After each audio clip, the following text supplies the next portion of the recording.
afternoon.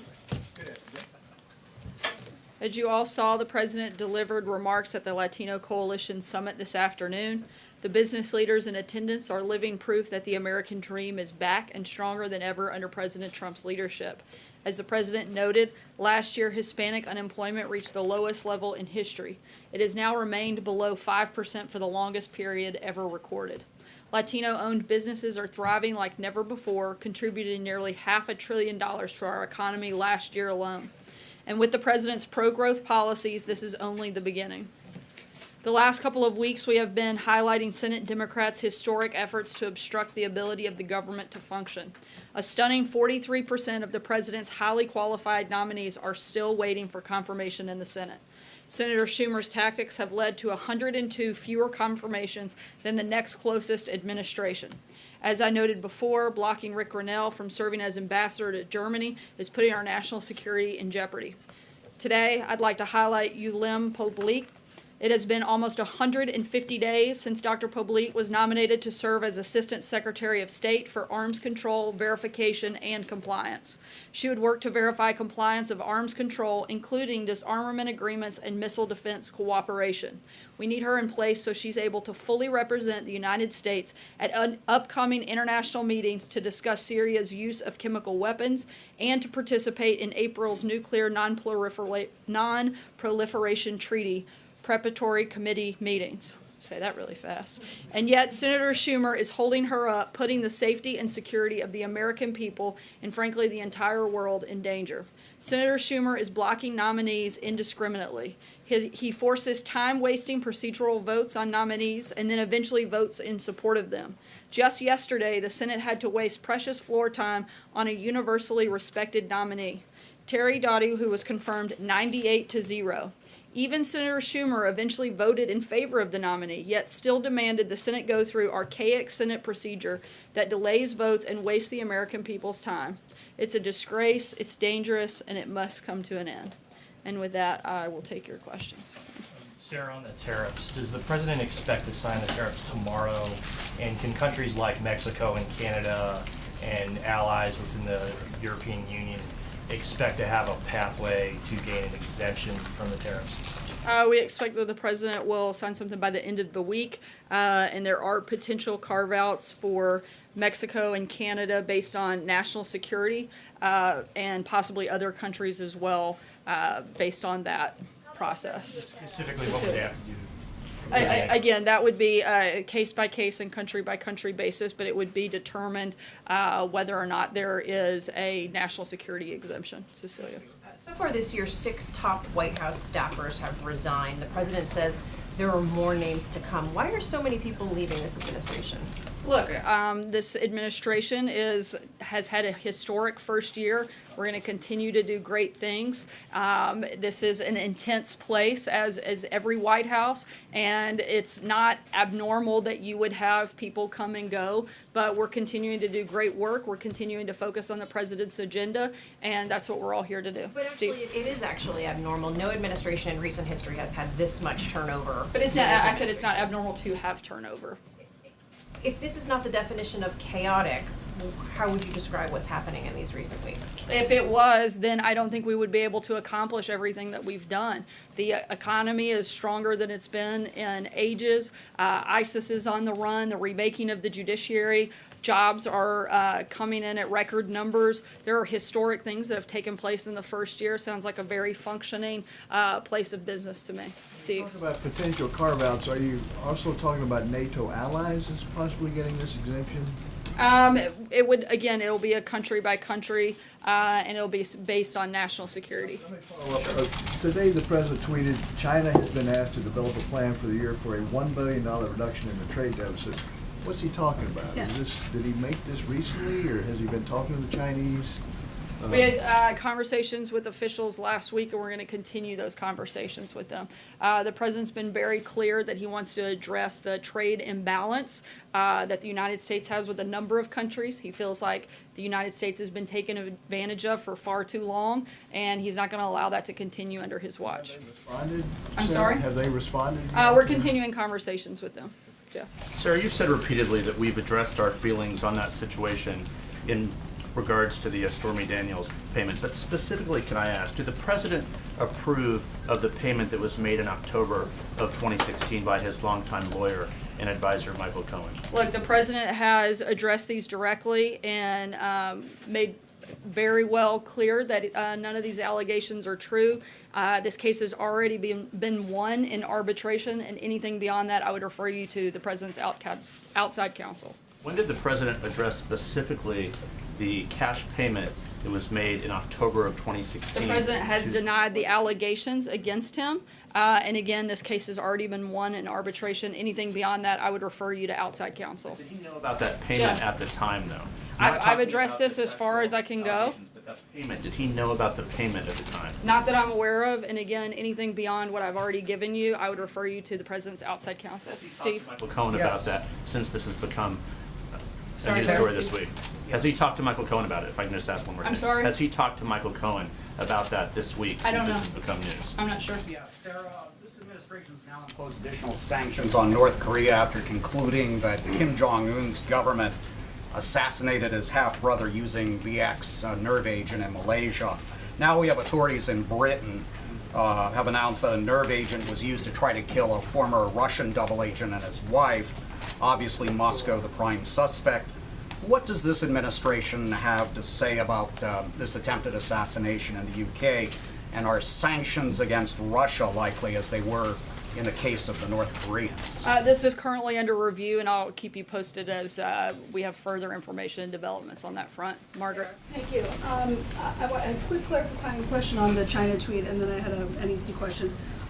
Is there any chance that if China did respond on that $1 billion reduction plan, that could assuage or affect the shaping of this tariff plan before it is announced at the end of the week? In other words, is China's piece of this tariff thing negotiable, or are we only talking about tweaking Canada, Mexico, EU countries? Hold on, let me address it first. Okay. The president's been clear that he wants to address the trade imbalances and the unfair practices, and certainly we would take anything into consideration, but as of right now, we're moving fully ahead, and anything that would change would be done so on a national security basis.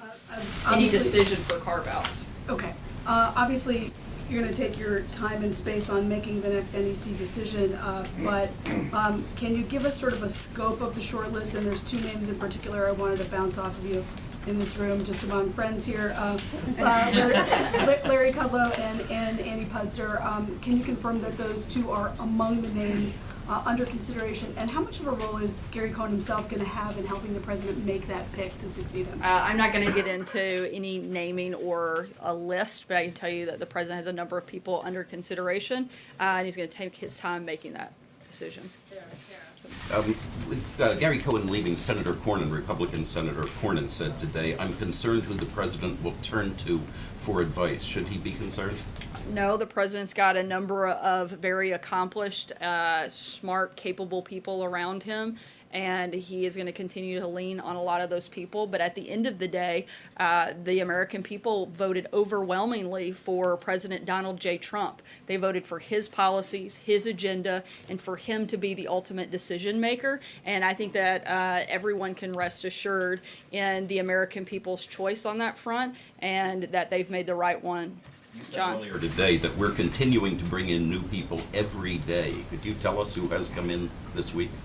We've made several personnel announcements. I'd refer you back to the press releases of nominations and personnel announcements that have gone out. I think there's been at least 3 that have gone out earlier this Senior week. level in the White House? I'd be happy to forward those to you if you're not receiving the White House press releases. John? The European Union's being very shrewd in its threats of retaliation against these tariffs, saying that they would slap tariffs on things like bed linens, which would include the swing states of Florida, Ohio, Pennsylvania, and Georgia. As manufacturers, chewing tobacco, which includes North Carolina, cranberries, the leading producer of which is Wisconsin, orange juice, again, Florida.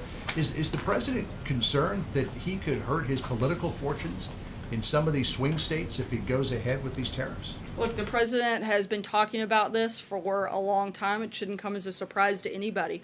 Other countries have created unfair trade policies for decades that have harmed our national and economic security. The president wants a strong economy and a strong national security. And a strong U.S. economy benefits all Americans, particularly by helping us maintain a strong military and defend U.S. national security interests. And he's going to continue every day to fight for making sure that we have strong both national and economic security. He was going to hit him where it hurts. Is he prepared to take the hit? The president is prepared to protect our country. That is the number one priority he has as president, is to protect our economic and national security interests, and that's exactly what he's doing. Kristen? Ask one just about Gary Cohn. He was a noted free trader or globalist. Will the president seek another globalist, another free trader for I'm that not going to get position? ahead of the president's announcement on who will replace Gary. Follow up on Gary Cohn. The president has often touted the strength of the markets. There has been some volatility. Today, the U.S. markets opened down, so did the Asian markets. Is he concerned about the volatility in the markets in the wake of Gary Cohn's resignation announcement? The president's focused on long-term economic goals. The economy is still infinitely stronger today than it was when the president took office. We're going to continue to fight for strong economic policy, job growth, wage growth, and certainly an increased number of people that are working in this country. Again, specifically some of the actions that you're going to see through the announcement later this week.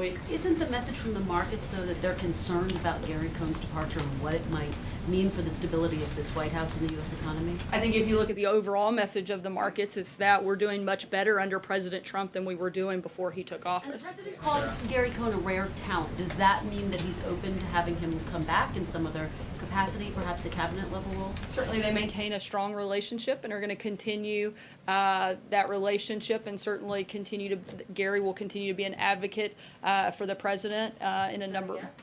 I'm not closing the door. Steve. One more quickly. Can you I'm going to confirm- move around can you just because I want to make sure I get to as many of your Can you just confirm colleagues or as comment on possible. the ABC Stephen? News report that a number of staffers have had their... Kristen, I'm going to bounce around, but I'm sure one of your colleagues would be happy to pick up where you've left off. I do have a question about something you said earlier in response to Jeff's question.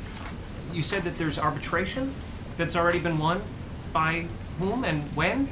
By the president's personal attorneys, and for details on that, I would refer you to them. But you're aware of them, so what more can you share with us? I can share that that the arbitration was won in the president's favor, and I would refer you to the president's outside counsel on any details beyond that. Follow-up, separate question. Tomorrow, the president will be meeting with video game executives.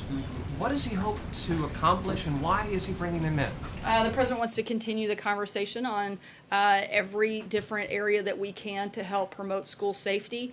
And I'm not going to get ahead of the discussion that they're going to have tomorrow, but we think it's an important discussion to have and one that the president looks forward to. Video games are too violent. Is that I'm why? sorry? Does he think that video games are too violent? Is that why he wants to bring them in? It's certainly something that should be looked at and something that we want to have the conversation about. Thanks very much. I was wondering, the president tweeted earlier about saying that the U.S. is acting swiftly on intellectual property theft. Should we understand that to mean that the 301 report is imminent? And can you kind of give us some detail about whether it might lean into tariffs or damages for intellectual property Something theft? certainly that we have considered and talked about extensively, but I'm not going to get ahead of any potential announcement. Sarah? Sarah, given the president's criticism of the Attorney General in the past for referring matters to the IG, does he then concur with several of the GOP congressmen who are calling for a second special counsel to look into FISA abuse in the Department of Justice? The president's made clear that he has significant concerns about the current FISA process. Nothing makes the problem of FISA more clear than both the Democrat and the Republican memos that outlined that the FBI used political campaign material to get a warrant to spy on American citizens. They failed to disclose to the judge that the dossier was funded by the Clinton campaign and the DNC, even as it was being used to spy on people associated with the Trump campaign. Obviously, those details alone show that the process needs to be looked at closely and reformed to make sure that we're doing everything we can to protect the privacy of Americans.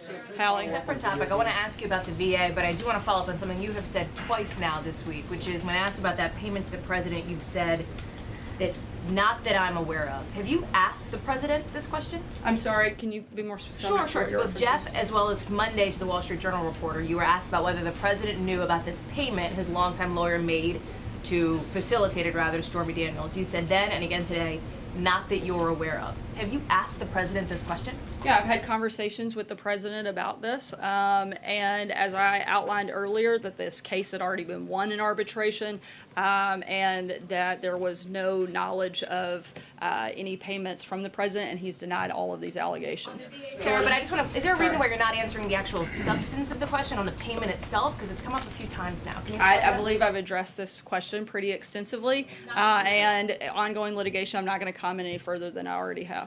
I would ask for the VA I want to, which is Sure. the new IG report coming out. This is an issue that the president has been passionate about, veterans care. It finds that Secretary Shulkin was a part of failed leadership at the VA. So why is he still a part of this administration? Look, Secretary Shulkin has done a great job, as I outlined on Tuesday, a number of the things that have been approved upon at the VA under his leadership. We're proud of the work that we've done, and we're going to continue to do everything we can to protect the veterans and help veterans in this country. It's something that the president talked about extensively on the campaign, and has directed Director Shulkin to take a aggressive approach, and he's done that since becoming secretary. April. Jordan. Oh, and then sorry. me. Jordan, and then Jordan, me. I'm sorry. All right, thanks, Sarah. I want to ask about April, that was very elephant polite of you. trophies. I'm always polite. Just to be clear, I didn't suggest otherwise, because I'm sure there will be some sort of terrible comment about how I was abusive to the press otherwise. Go ahead, Jordan. Me in particular, but go ahead. All right, thanks, Sarah. I wanted to ask you about elephant trophies. The U.S. Fish and Wildlife Service put out new guidance saying it would evaluate all permit requests on a case-by-case basis. This comes after the president had suspended the previous guidance, lifting the trophy ban. The president called that practice of collecting trophies a horror show. So I'm wondering, what does the president think of this latest policy of relaxing the ban, and did he sign off on it? Look, the President Trump's position on trophy hunting remains the same. The Fish and Wildlife's announcement is a response to a court decision impacting how trophy import applications are reviewed. Anything further, I'd refer you to the Fish and Wildlife Service. Does the president want them to further curtail that, given his thoughts about... The president's been clear what his position is, and that has not changed. John, April, I'm sorry, I was a little scattered today on You're the all right. order. Go ahead. All right, two topics really fast. This president was a businessman before he became a politician. And understanding business, if there's high turnover in a business, it's considered a management issue at the top. What's the issue here? I don't believe there is one. I think that's why the first year of the administration has been so successful. As many people have outlined, we've actually accomplished a great deal of what the president campaigned on and set out to do, and we've only been here just over a year. So we certainly feel like there isn't an issue, but actually a great deal of success and a great story to tell about the president's first year. Confidence in this administration with top people. I mean, you've had a lot of people, about 10 to 13 people in top tier positions leave. I think the confidence should be in the president and the policies that he's outlined and the agenda that he's laid out. That's what the American people voted for, and that's certainly what we've seen enacted over the first year and a half, and I think that's been a tremendous success. Second issue, going back to Jeff. We heard a tape of the president with Billy Bush, and now we hear about Stormy Daniels, and you're saying that it's not true. What should the American public believe, and what does the president want the American public to believe after hearing that before the election, and now this? Well, it's not to conflate two different things. The president's denied these allegations. We've addressed this. The American people were aware of this, voted for the president. I don't have anything more to add. John? Thank you, Sarah. Two quick questions on two separate topics. Have any countries notified the administration of their intent to file complaints with the WTO regarding the imposition of these steel and aluminum tariffs? I'm not aware of any specific complaints. On the other question I wanted to ask you, Michael Cohen has indicated that he was not reimbursed in any way by the Trump Organization or the Trump campaign for the $130,000 that he paid to Stormy Daniels. At the same time, he's being reimbursed for his legal fees by the Trump campaign. They've already paid $214,000 in legal fees to a firm that's representing Mr. Cohen. I don't want to get you in trouble with the Hatch Act, but do you happen to know why it is that the Trump campaign is paying his legal fees? I don't. I can't speak on behalf of the campaign. I'd refer you to them. David? You confirmed this trip to California next week, and also why is it taking so long for the president to visit California? I can confirm the president does plan to make a trip to California next week. Why it's taken so long? I think it's because he's been busy growing the economy, creating jobs, defeating ISIS, remaking the judiciary. I'd be happy to name off some other successes, but I think that's probably enough. But yes, I can confirm the president will be headed to California next week. We'll take one last question. Alex? Sarah, bouncing off John's question on the Hatch Act, the White House's reasoning that Kellyanne Conway did not violate the Hatch Act when she said that a candidate in Alabama would be, quote, a vote against tax cuts, weak on crime, weak on borders, strong on raising your taxes. How do you see that as not advocating against a candidate? She didn't advocate for or against the election of any particular candidate. She simply expressed the president's obvious position specific to policy, that he have people in the House and Senate who would support his agenda. I don't think it should be a secret to anybody that the president is going to want people both in the House and Senate that are going to help push forward policies that he supports and push forward policies and his agenda. In fact, Kellyanne's statement actually shows her intention and desire to comply with the Hatch Act, as she twice declined to respond to the host's specific invitation to encourage the people of Alabama to vote for that Republican. Thanks so much, guys. We'll see you tomorrow.